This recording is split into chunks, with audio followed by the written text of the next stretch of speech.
Hello, everyone. I'm Karen Lips, the president of the Network of Enlightened Women, and I'm delighted today to be joined by Ellen Troxclair for a discussion on what it's like to run for office, and we're going to talk about her new book.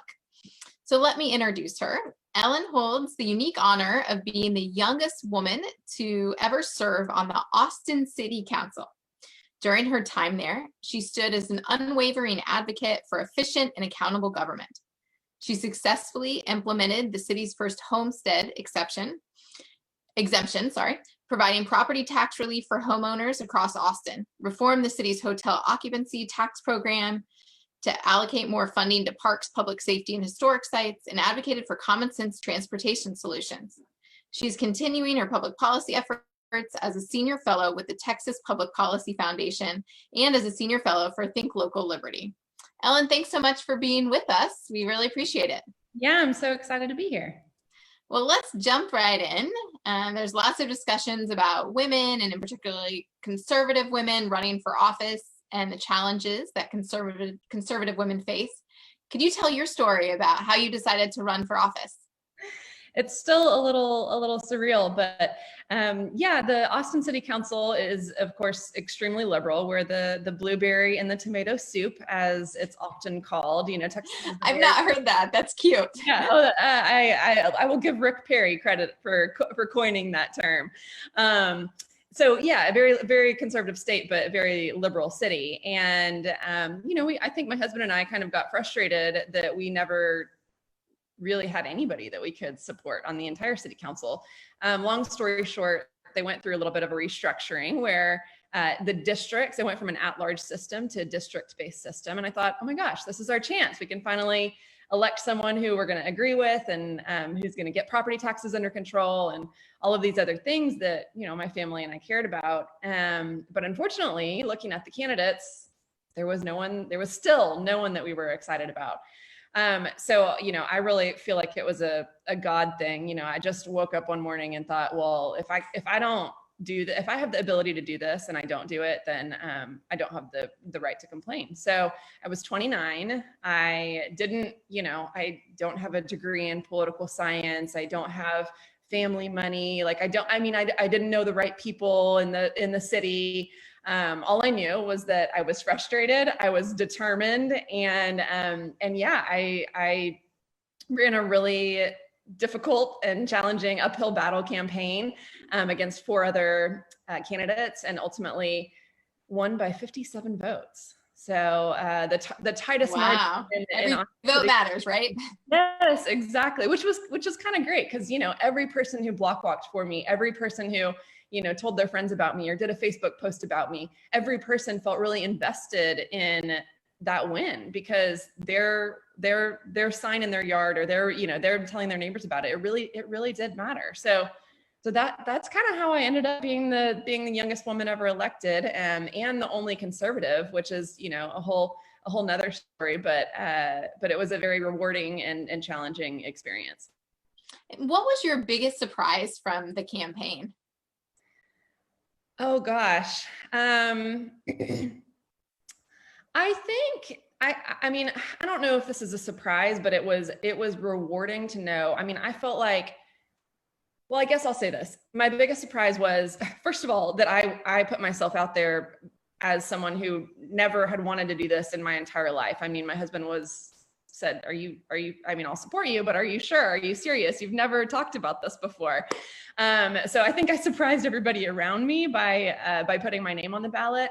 And then I think it was surprising and very heartening to know that people genuinely just want good people in office. Like I said, I didn't have any of the right qualifications. I was a horrible public speaker. I was terrified of public speaking, and I didn't know how I was going to run for office being terrified of public speaking. But I put myself in a position where I didn't have any choice but to kind of face that fear and face those challenges.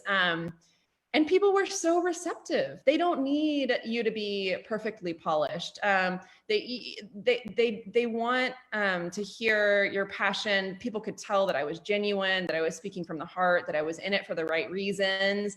And yeah, of course, there were the people who said, you know, you're too young to run for office, or, you know, I had a lady at a polling location tell me that my shorts were too short as I was like campaigning for myself and I mean, I was like so stunned by that. So yeah, there were those moments, but they were so outnumbered by the moments where people were really genuinely interested to talk to me when I came to their door. They wanted to know what I had to say and what I was going to do, because we were all in the same boat together. Of, you know, Republicans, Independents, Democrats, everyone felt like spending was kind of getting out of control. And so even though, you know, I consider myself a conservative, I focused on the fiscal issues and was able to really get support from both sides of the aisle.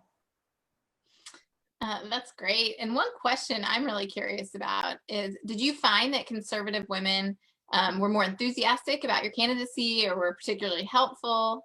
And then also, who was the least helpful? Did the media treat you fairly? Oh, that is such a good question. So absolutely the people who were the most hopeful were 3 women who I met at my very first speaking engagement, my very first, you know, Republican club that I got invited to speak to on the campaign trail.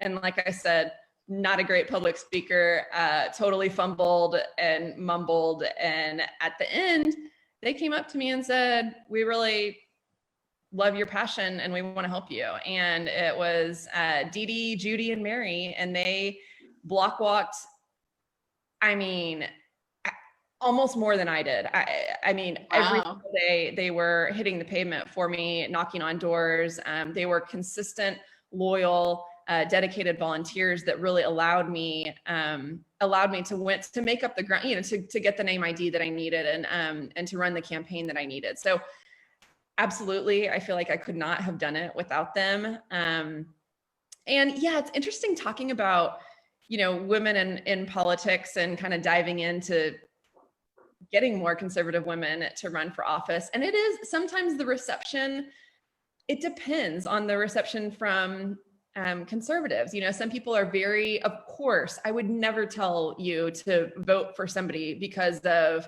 their gender or the color of their skin or their haircut or, you know, whatever it is, because that's, you know, the conservative movement is so anti-identity politics. But the fact that we have had only around 350 women, Republican or Democrat, in Congress out of the 11,000 that have ever served. So, I mean, 350 out of 11,000.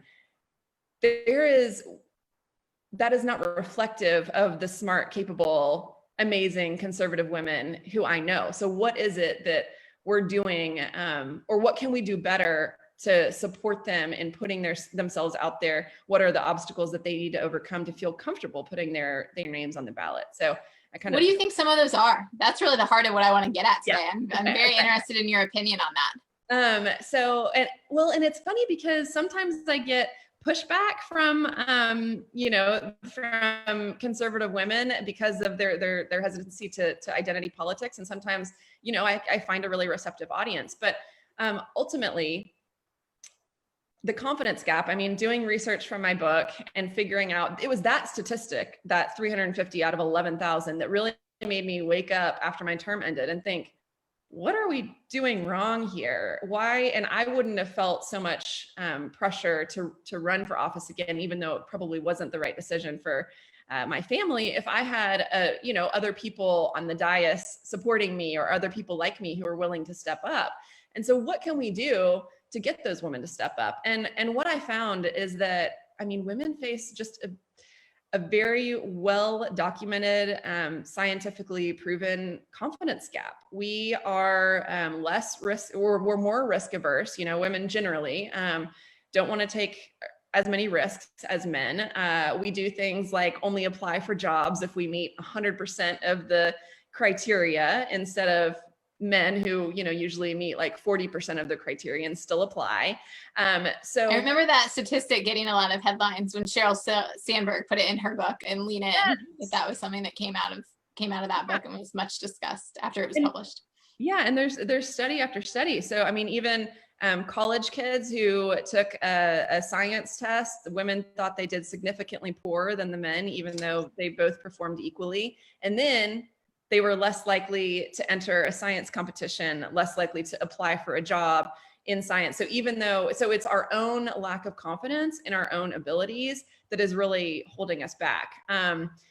Women have to be asked to run for office on average 7 times, compared to men who either volunteer or only have to be asked once. So I think we like to be really well informed. We like to know what we're talking about. We like to feel prepared.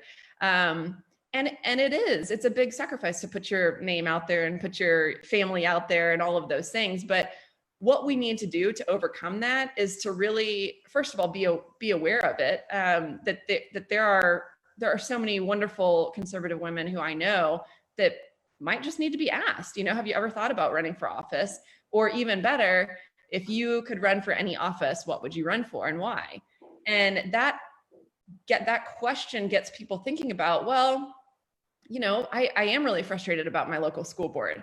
I am really frustrated about, the development that the city council approved down the street from, whatever it is, and encourage them to think about it. There's also great things like organizations like the Policy Circle, and probably Network of Enlightened Women, who provide community for women to talk about policy and politics, and in a safe space that gives us the confidence that we need to say, yes, I can do this. But and we find from our women that oftentimes getting a little bit better educated on the issues and having a chance to talk about them in a community of women who have their best interests at heart and want to help them and promote these policies is something that boosts confidence.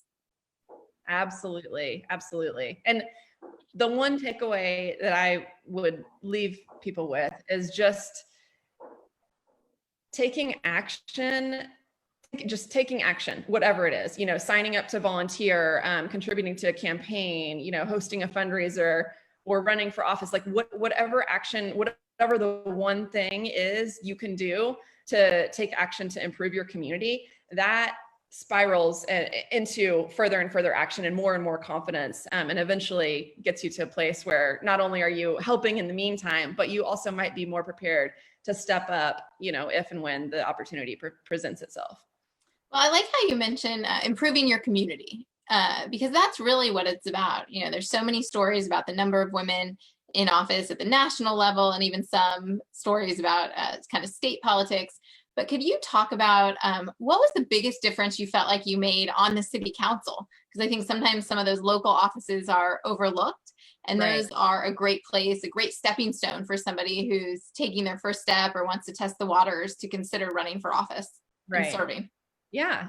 I mean, I think that city council in particular is one that is often overlooked. I mean, Austin is the 11th largest city in the country. We have a budget of $4.3 billion every single year. How many people are on it? Well, they're 10 plus the mayor. Okay. So yeah, my and there's about 1 million people in the city. So, I represented about 100,000 people, but had a vote, on every decision that affected anybody citywide. So, my motivation was the rising cost of living in Austin, and I was a newlywed. We had just bought our first house. I just looked at the property tax bill and thought, are you serious? This is, property taxes were increasing 8% every single year, which is not sustainable for the average family. And as a member of the city council, I was able to implement, what we call a homestead exemption, which basically gave everybody in the city a 10% reduction on the property taxes on the home that they owned and the home that they lived in. And that was something, that our county already had, that our school district already had, but the city of Austin had never adopted it. And so that was just an easy, well, it wasn't easy, actually. It was had to fight tooth and nail over 4 years to get it done. 6% one year and then 2% the next year and 2% the next year. But I know for sure that it would have happened without me. And that, that's something that makes a tangible difference in people's lives. And it was everything from that to lemonade stands. The city required a permit for a lemonade stand. I don't know that people were actually following it, but we had an official. The city of Austin required kids to get permits for lemonade stands. Yes, exactly. Wow, it's interesting. One of our first discussions we had on Facebook Live was about cutting regulations and red tape, and that seems like one that would be ready to be cut. Yes, exactly. Perfect example. It was, they made a big deal about Lemonade Day, where they waived all the fees and permitting for to have a lemon. And it took me a couple years to realize, I'm sorry, that we're waiving fees for lemonade stands. And so, that was a small thing, but you cannot believe I had the health department sit in my office and tell me, well, if they don't get permits, then we don't have control over what kind of lemonade they're selling. And what if something, breaks out and we need to trace it back? And I'm like, guys, it's a lemonade stand. I think we're going to be okay. This is a low risk right here. So yeah, big to small. And did you win that? Did they still have to get a license? I did. I won that. Congratulations. Yes, exactly. One of the very few unanimous votes that I was able to win on city council. I feel like if you run for higher office someday, you can work that into your slogan or your bio that you save children's lemonade stands. Right. That's got to be popular. Free lemonade. And if I can take this question just a step further, on the property tax issue, I served 4 years, and then I really struggled to know what to do, whether to run again or whether to not run again. I had 2 kids while I was in office, a third shortly thereafter. I ultimately didn't feel that calling, that this was the right thing that I was supposed to be doing. And so I went back and forth, but ultimately decided that, there were going to be other ways that I could continue to contribute, but I didn't know what that was. I didn't know at the time what that was going to be. And I'm so thankful to the Texas Public Policy Foundation, who stepped up and said, and called me and said, we'd love to have you join us as a senior fellow. Can you help us advocate for property tax reform at the state level? Because, you have such vast knowledge and you've been involved in all these fights, and you really know the issue inside and out. And so of course I did. And long story short, this last legislative session, we passed sweeping statewide property tax reform that is going to reduce property taxes from that 8% maximum down to 3.5%. So it's just so rewarding to see what kind of started out as my own, literally started out as, my husband and I being frustrated about our property taxes after we bought our first home, to being on the city council, to joining TPPF, and now having an impact on property tax reform statewide. It's so again, it goes back to that, that little action, that motivation to get myself to do something about it has changed not just my community, but our state. Well, it's amazing what can be accomplished with a little frustration, right? You mentioned being frustrated, and that caused you to take action. And then that action has just gotten bigger and bigger, the impact of it. So I encourage all our students out there and viewers that when you're frustrated with something in your community, think about how you can solve it now, because that's exactly what Ellen did. Is she addressed it at the state level and took that initial action. So Ellen, I have to ask, do you have plans to run for office again? I do get asked that question a lot, and I really don't right now. I really do feel like between the book and my work at TPPF that I'm doing what I'm supposed to be doing. I'm gonna practice what I preach, and I'm not gonna shut the door on an opportunity if it arises at some point in the future. But no specific plans right now. Well, and let's turn then. You mentioned your book. Could you talk about your book and in particular how women advocate differently. Yes, yes. Yeah, I was so, to be honest, I was just so burnt out after 4 years of being the only conservative, the the only dissenting voice, having to fight the battle. I couldn't pick an issue of expertise. I had to fight all the battles all the time. And while it was important and rewarding, after my term ended, I had people say, oh my gosh, you should write a book. Cause I was on the, front row of the ride sharing debate where Austin, this tech forward thinking city, kind of kicked Uber and Lyft out of the city. And that kind of made national news. I was just on the front lines of all these different all these different fights. And people said, well, you should write a book. And I thought, I can't, like, I need a minute. But it was reading that statistic that I thought, oh my gosh, I have got to do something. Like, what is happening? I have to do something about this. Cause it even shocked me. I mean, I knew that we had more men than women in office, again, on both sides of the aisle, but that was just blew me out of the water. I mean, I don't have the statistics in front of me. They're all in my book, but there's something like 21 states have never sent a female senator, like, ever. 21 states have never been represented by a female in the United States Senate.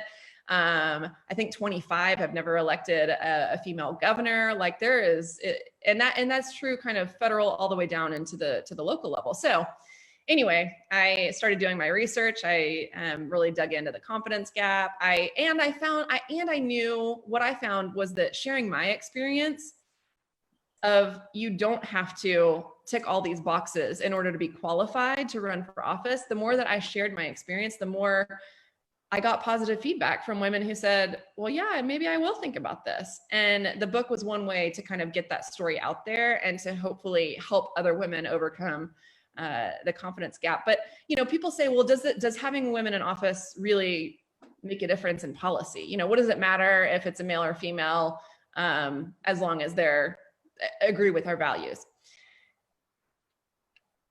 But it does make a difference. I will say part of it is just about having the right spokespeople on the right issues, right? I mean, a lot of times So a messaging component of this. Yeah, absolutely. There's a messaging component. I lived through a high profile debate in the Texas state legislature on abortion. And it was a female Democrat senator who did a filibuster to kind of kill this bill that would have restricted a late term abortion. And all that made the news, because on the other side, it was mostly men who were the spokespeople on the other side. And so the only thing that made the news was this, why do men, think that they get to have a say on our reproductive rights? And it's too, I mean, first of all, that's not true, but second of all, it's just like too easy. Why are we have perfectly capable women who are a better spokesperson on that issue. And not to say that that's the only issue that women care about.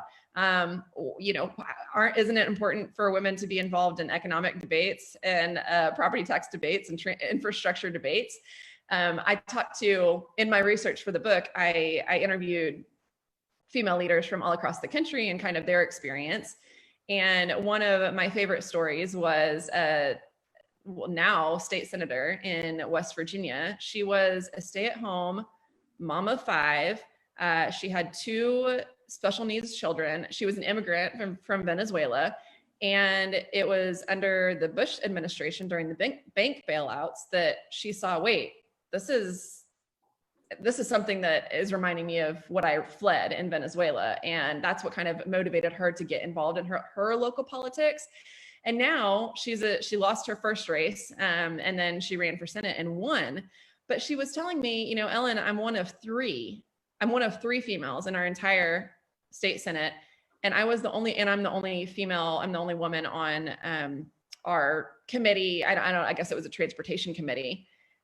And there was a gas tax issue that came up. And she said, I don't know anybody who doesn't want better roads. And I understand that the gas tax is going to go to support better roads. But I was the only one who drove a minivan with 5 children who was a stay-at-home mom who didn't have a lot of money. And the price of gas matters to me because I'm taking 5 children to all kinds of activities and events. And, I'm shuttling them all around town. And I absolutely look for, the best price of gas. And I live close enough to the state line that if this passes, I'm going to go across the state line in order to fill up. And so it's, I don't know whether she won that debate or not, probably not, but it's that perspective that is otherwise not at the table at all. And we bring a different perspective. And of course we could talk about how women approach problem solving and negotiations, and there's all kinds of other gender differences that we can talk about. But ultimately, we get better public policy outcomes if we have a diversity of thought at the table, and having women at the table brings that diversity of thought. Well, and can you hit on briefly how you said different problem solving? I think our students would be interested in hear you talk about that. I think that, well, I don't want to, my experience, at least on the city council, is that the women who I served with, even if we didn't always agree, tended to be more collaborative, and sometimes be willing to think outside the box. I don't want to generalize, because of course, and we can talk about the importance that men kind of play in supporting women as well. So, because it's not a us versus them thing, but I mean, I do think that there's something to be said for the fact that women do approach problems differently, and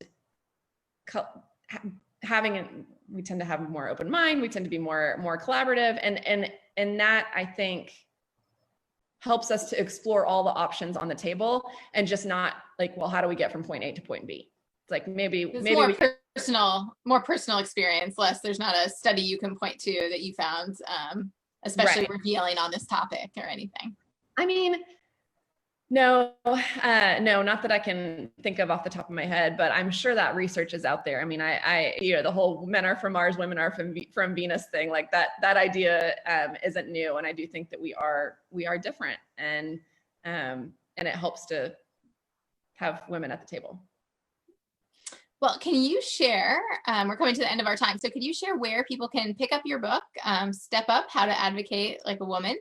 And also, could you talk about where they can listen to your podcast? Because I've enjoyed listening to a few episodes, and I think our students would enjoy knowing where they can find it. Oh, of course. Yeah. So my book is called Step Up, How to Advocate Like a Woman. And it's you can find it on Amazon or anywhere that sells books online. You could also find it on my website. If you want a signed copy, I'd be happy to offer the students tuning in a signed copy. Thank you. You can request that through my website. It's ellentroxclair.com. You can also connect with me on social media, Twitter, Instagram, Facebook, at Ellen Troxclair. And yeah, it's not just, it's sharing my experience and the details of how I was able to be just one person, but make a difference on the Austin City Council. But it's also a how-to guide. I mean, part 2 is, I didn't want it to be a book that you just read and put down. I wanted it to be a book that spurred action. And so part 2 is a how to do it. If I want to get involved, how do I do it? And so I think, it's a great book. Considering the times that we're living in, I just absolutely want to let young conservative women know that they are not alone, that they don't need to be afraid to speak up. And we exist in greater numbers than the media might make you believe. And I think that the book will give you the inspiration and motivation to do what you can where you are. Well, Ellen, that inspirational message to conservative women, I think, is the perfect way to end our discussion, because that's often what we're telling our students, is that you're not alone out there. There's a large community, and it's important that they take action. So get educated on issues and speak up. So thank you so much for joining us today, Ellen. We really appreciate it. Thank you. Thanks.